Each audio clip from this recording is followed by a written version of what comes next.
Hello, പഴം വാട്ടിയത് ഉണ്ടാക്കിയെടുക്കാനായിട്ട് 2 നേന്ത്രപ്പഴം എടുത്തിട്ടുണ്ട്. അത് റൗണ്ടിൽ കട്ട് ചെയ്ത് മാറ്റി വയ്ക്കുക. ചൂടായ പാനിലേക്ക് 2 ടേബിൾ സ്പൂൺ നെയ്യ് ഒഴിച്ച് അണ്ടിപ്പരിപ്പും മുന്തിരിയും വറുത്ത് കോരി എടുക്കുക. അതേ പാനിലേക്ക് കട്ട് ചെയ്ത് വെച്ച പഴം ഒന്ന് വാട്ടിയെടുക്കാം. പഴം ഉടഞ്ഞു പോവാതെ വേണം വാട്ടിയെടുക്കാൻ. അത് പ്ലേറ്റിലേക്ക് മാറ്റി കൊടുക്കാം.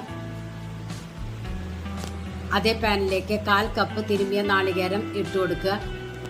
ഒന്ന് വാടി കിട്ടിയാൽ മതി, നല്ലവണ്ണം വഴറ്റിയെടുക്കണ്ട. അതിലേക്ക് 2 ടേബിൾ സ്പൂൺ ശർക്കരയുടെ പൊടി ഇട്ട് കൊടുത്തിട്ടുണ്ട്. നിങ്ങൾക്ക് വേണമെങ്കിൽ ശർക്കരപ്പാനി ഒഴിച്ചു കൊടുക്കാവുന്നതേ ഉള്ളൂ.